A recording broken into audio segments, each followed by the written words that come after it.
दोस्तों, आइए जानते हैं पृथ्वी की खोज किसने की और इसके इतिहास के बारे में।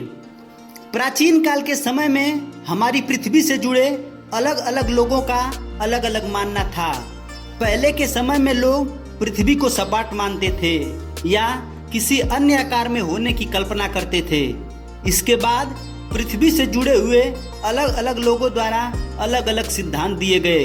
दोस्तों, परंतु 16वीं शताब्दी के दौरान पोलिश गणितज्ञ और खगोल शास्त्री निकोलस कॉपरनिकस द्वारा सौर मंडल का हेलियोसेंट्रिक मॉडल प्रस्तुत किया गया, जहां पर पृथ्वी और अन्य ग्रह के चारों ओर परिक्रमा करते थे।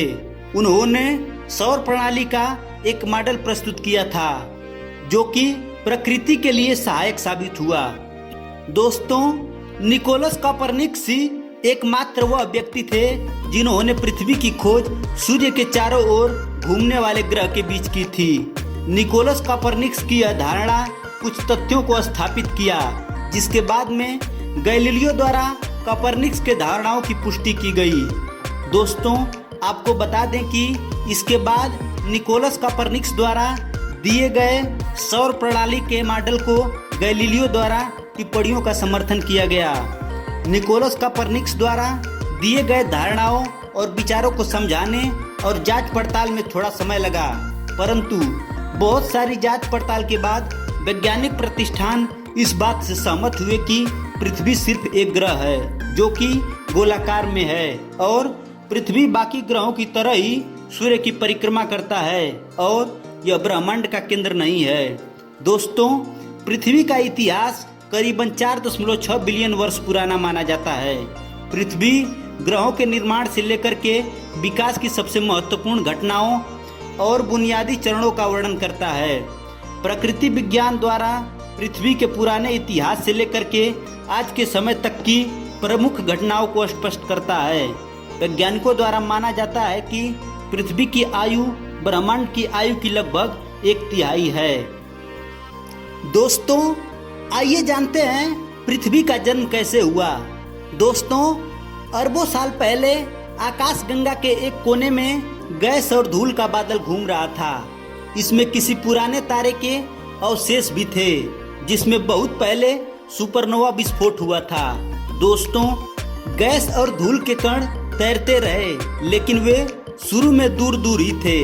लेकिन तभी पास के एक तारे में भी सुपरनोवा विस्फोट हुआ, जिससे अंतरिक्ष में प्रकाश और ऊर्जा के झटके वाली तरंगे चारों ओर फैल गई। इससे इस बादल में गैस और धूल के कण पास पास आ गए। दोस्तों, जल्दी ही गैस और धूल का बादल एक विशाल गेंद में बदल गया और गुरुत्व के प्रभाव से यह और बड़ा हो गया। गैस और धूल के कणों के बीच आंतरिक क्रिया होने लगी और गेंद के अंदर शक्तिशाली नाभ की प्रक्रिया होने लगी और बादल की गेंद सूर्य जैसे तारे में तब्दील हो गई, जबकि धूल और गैस का बहुत सारा हिस्सा सूर्य का चक्कर लगाने लगा, जिसे ग्रह निर्माण करने वाली चक्रिका कहते हैं। दोस्तों, समय बीतता गया और गैस और धूल का कण फिर पास पास आने लगे और ग्रह निर्माण की प्रक्रिया शुरू हो गई। जल्दी ही ये गैस और धूल के कण मिलकर एक बड़ा आकार लेने लगे, जबकि गैस और धूल के कण अब भी सूर्य का चक्कर लगा रहे थे। इन पिंडों से धूल और गैस के कण और ज्यादा मात्रा में जुड़ने लगे और उनमें से एक पिंड आगे चलकर हमारी पृथ्वी बन गई। दोस्तों, वही दूसरे हिस्से में बुध, शुक्र, मंगल, गुरु, शनि, यूरेनस और नेपच्यून ग्रह और उनके चंद्रमा भी बने।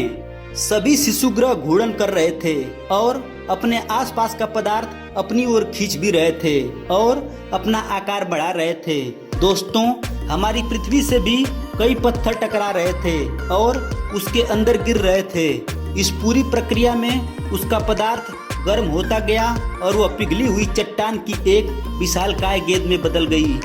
दोस्तों, इसी बीच एक और बड़ी घटना हुई और पृथ्वी एक और विशाल पिंड से टकरा गई, जिससे पृथ्वी तो और ज्यादा बड़ी हो गई, लेकिन इससे एक टुकड़ा भी दूर अंतरिक्ष में तैरने लगा, जो बाद में हमारे ग्रह का एकमात्र प्राकृतिक उपग्रह चंद्रमा बना। इस अवधारणा पर कुछ वैज्ञानिकों को आपत्ति भी है, लेकिन अभी यह धारणा सबसे मजबूत है। उस समय की पृथ्वी में ज्वालामुखी बहुत ज्यादा थे। दोस्तों, धीरे धीरे पृथ्वी ठंडी होने लगी, लेकिन इसमें बहुत समय लगा। इस बीच कई बर्फ चट्टानें और गैस पृथ्वी पर आई और बर्फ के पिघलने से यहाँ समुद्रों और महासागरों का निर्माण होने लगा। पृथ्वी के ठंडा होने की प्रक्रिया लंबे समय तक जारी रही और पृथ्वी की ऊपरी परत ठंडी होकर ठोस हो गई, जबकि गहराई में पिघली चट्टानें गर्म ही रहीं। दोस्तों, इसी के बाद पृथ्वी पर जीवन के अनुकूल हालात बन गए।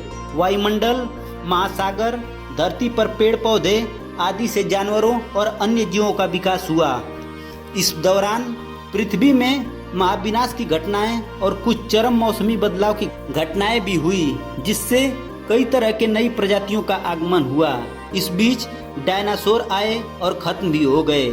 इसके बाद कुछ लाख साल पहले ही इंसानों का धरती पर विकास हुआ और कुछ 100 साल पहले ही सभ्यताओं ने विज्ञान के विकास के बाद कुछ ही दशकों पहले तकनीकी विकास देखा, जिससे अंतरिक्ष यात्राएं, गगनचुंबी इमारतें आदि देखने को मिले। धन्यवाद।